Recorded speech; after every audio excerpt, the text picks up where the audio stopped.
บายดีทุกคนมื้อนี้สิพาทุกคนออกมาหัวมาสวนเด้อทุกคนเด้อมื้อนี้มิวสิมาเบิ่งน้องนุ่นเพิ่นเฮ็ดหนานพักทุกคนเพิ่นสิหว่านผักบงทุกคนเดี๋ยวตอนนี้มิวก็ออกมาฮอดสวนละเพิ่นมาแต่โรงเรียนแล้วเพิ่นออกมาเฮ็ดหนานพักทุกคนไปเบิ่งกันเลยทุกคนตอนนี้มิวก็มาฮอดสวนแล้วจ้าก็อยู่สวนนี่แหละอันนี้เป็นหนานหอมปีทุกคนเคาะหอมปีหอมปีกำลังออกแต่ว่าเพิ่นก็หวานพักหอมใส่น้ำทุกคนอ้ายอันนี้เป็นสวนอ้ายหมิวเด้อทุกคนเด้อตัวนี้แล้วเพิ่นก็เห็ดแบ่งให้แม่ป้าเห็ดน้ำแล้วก็น้องนุ่นน้องแนนเห็ดน้ำไม่ทายพักบงจะบ่นี่ออกขากเนาะนั่นแหละเบิ่งไงฮะออกเขาว่าพักโซนแดง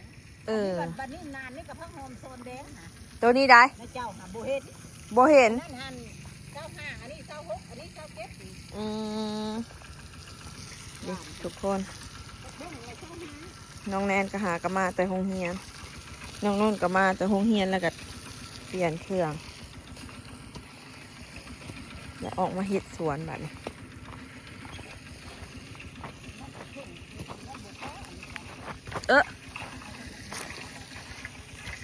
ตะสวนที่บ้านอย่างนู้นบ้านผักบงบ่ควันเด้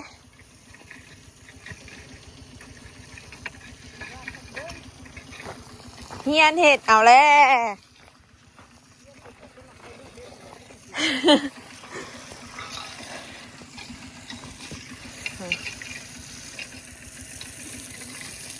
อันนี้ว่านอย่างละคือหดน้ำละ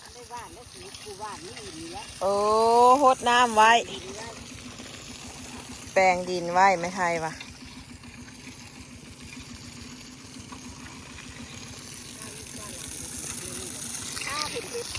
กระโตนี่แหละเก้าพัดเฮ็ดเขากันยังน้อยอยู่เขาก็บอกเคยเห็ดสวนเนาะนุ่นเคยเห็ดอยู่บ่อยู่บ้านโตเคยเห็ดอยู่บ่เห็ดจังใดอันนั้นเขาปลูกเห็ดไว้กินเนาะอันนี้เขาจะปลูกขายได้เห็ดกับบ่คือกันเนาะปลูกไว้กินกับปลูกขายกัน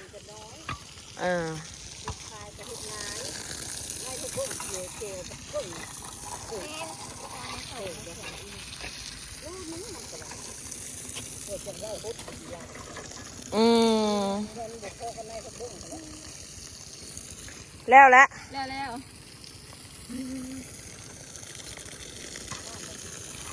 อันนี้มาดินไว้บ่แม่ไทยนี่ทุกคนวิธีเพิ่นหวานผักบงเพิ่นโพดดินมาดินไว้เพิ่นเอิ้นมาดิน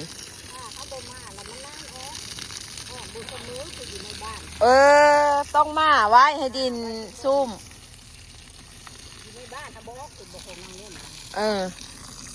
แม่นบ่โฮดมันบ่นุ่นโตอยู่ในบ้านนะโฮดเศร้าโฮดแดงluônแหละบัดมันบุพ่อจะเอาอันใหม่มาใส่สิเอายังมาใส่ก็ผมจะกำเป็นราคาอยู่ทุ่งหอมจะขึ้น5,000เฮ็ดได้จังบ่เนี่ยโอ้โซนแดง65,000โซงหนึ่งค่ะผักบงหรือผักหอมผักหอมไปเบิ่งก่อนเอาไม้ก่อนไป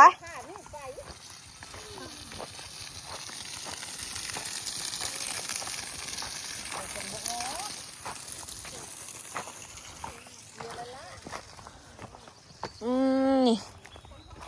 หน่อไม้ก็ออกแล้วนี่ค่ะ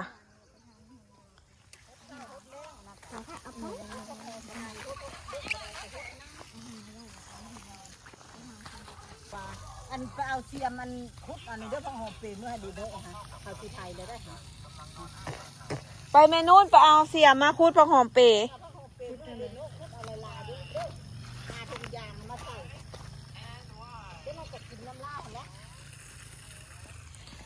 ทุกคนเบิ่งไหนนี่งามขนาดเลยออกคักใช่เนาะออกคู่นายนี่ไม่ไทยเนาะอันนั้นเลยไม่ไทยว่าบนหัวป้าพวกว่าออกผักออกนี่มาทุกคนกี้ทุกคนอันนี้เป็นสวนผักหอมเปรย์ อันนี้สิถ่ายทีมแล้วเมื่ออื่นนี่สิถ่ายทีมทุกคนแต่ว่า ให้น้องนุ่นน้องแนนมาคุดมาหั่นให้ป้าปลูกอยู่ในบ้านพอได้เก็บกิน อันนี้เพิ่นเบิด มันแหละแน่ เบิดอันนี้มันแล้วเนาะตัดหลายเถื่อแหละเด็กทุกคน มันขี้ไล่เลย ตัดหลายเถื่อแล้วเพิ่นว่ามันขี้ร้ายมันบ่โป่งหลายแหละ เพชรเบะหาเทียมฮะ ผักชีใบเลื่อยเอามาพี่แนนมาพี่อาสิคุดนี่ เจ้าคูถึง พูดว่าให้เบโน่ปลูกค่ะเด้ค่ะเอามาอะไรโถปิงเอากระสอบกับเลยนู่นมาเก็บใส่ ได้ค่ะ ดินพร้อมเด้อมันมีดินแต่มันน่ากินมันใครเล็กผัดอันหักมันหลาย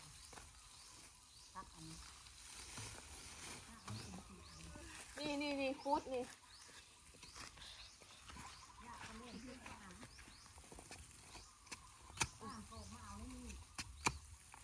เอามาปลูกค่ะได้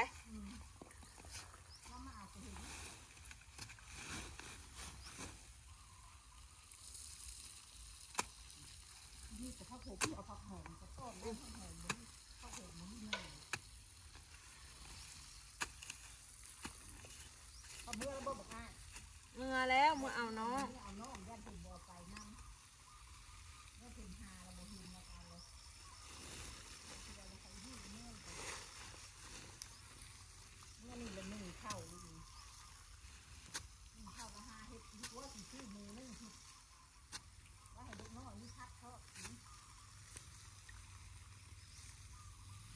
มาพี่ถ้าเก็บใส่อันนั้นสีอันนี้เอาเสียมา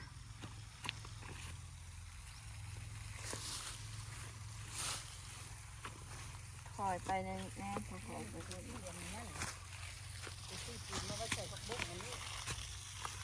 อันนู้นเก็บใส่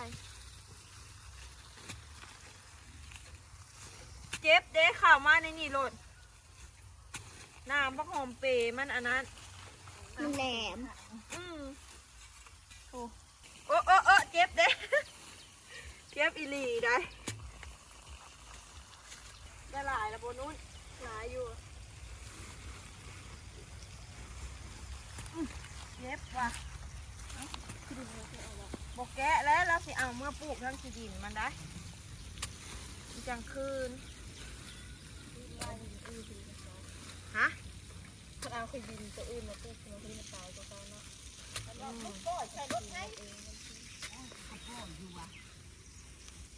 ผู้ใดบอกปล่อยเพียง ก็น้ำใส่ผักบุ้งนี่นะข้าวมีฮดแล้วหน่อไม้ก็บ่ฮดแทนเลย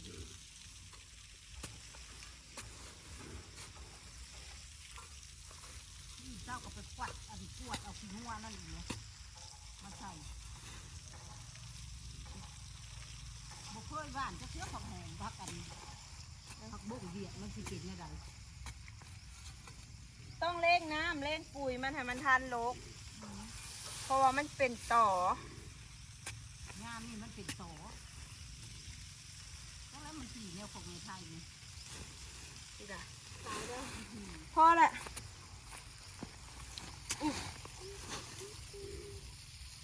จะเอางัวกินผัดย่านมันพิษต่างแล้วมันได้ลูกใหม่ ทุกคนอันคูดหอมเปรย์เมื่อให้ป้าปลูกอยู่ในบ้านอันนี้เมื่อปลูกไว้กินเพราะว่าเมื่ออื่นเขาจะสิอ้ายเขามีเพิ่นสีไทยทีมแล้วเพิ่นสีหวานไม่ไปเมื่อบัดนี้สวนกระสะแล้วล่ะ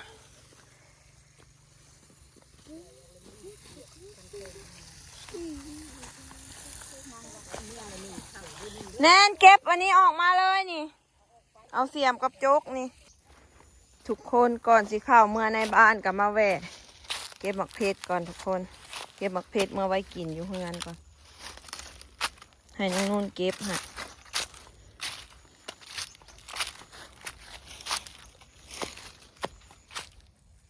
เอามาแก่ๆเด้อนุ่นเด้อ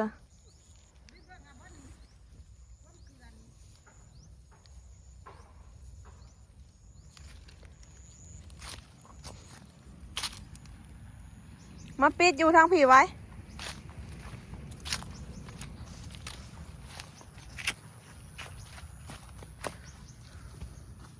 นี่ทุกคนหมกเพชรดกดกเพิ่นปิดไปหลายเถื่อแล้วขายหลายรอบแล้วทุกคนนี่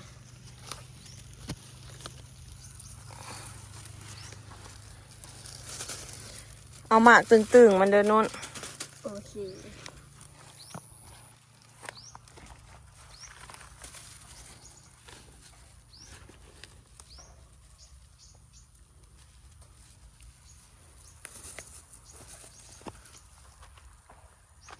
หน่วยใหญ่ๆงามๆทุกคน ฝากติดตามช่องมิวสาวขมวนในเด้อทุกคนเด้อกดไลค์กดแชร์กดติดตามเพื่อเป็นกำลังใจให้มิวแล้วก็หลานๆและน้องๆเนาะ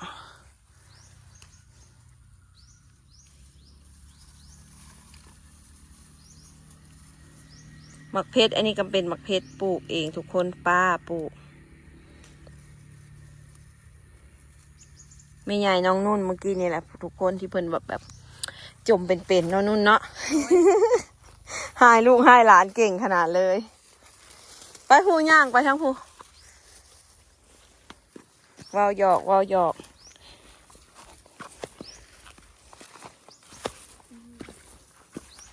จังหน่อยเราเห็นในคลิปฮะว่าแบบนี้กับเราสีหายเลยนุ่น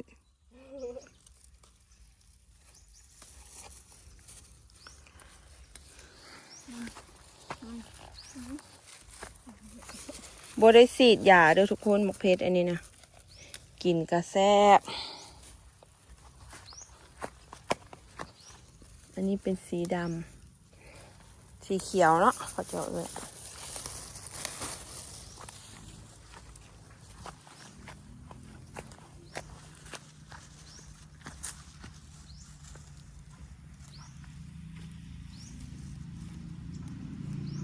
พวกไปปิดทั้งพวก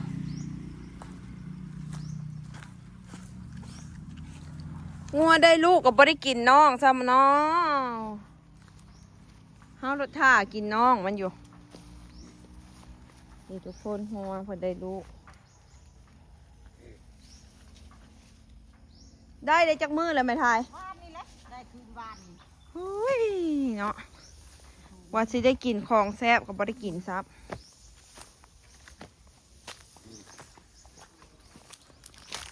ตัวแม่หรือตัวผู้ แม่ยังวะ ได้งัวแม่ ว่ามาแล้วดีก็ดูใส่อยู่ จังหน่อยหมากัดมันแล้วแค่บ่ผูกไว้ ไปสิได้ได้ฮะ คำบ่ผูกไว้ ถ้าเราคนไปถึงเลยเล่นไม่เป็นแม่ไม่เป็น ได้ลายแล้วบ่ได้ลายแล้วบ่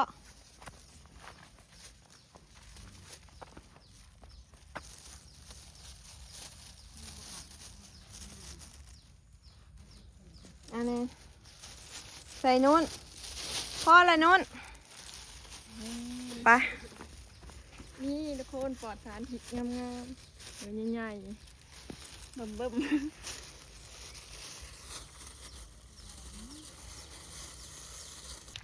ทุกคน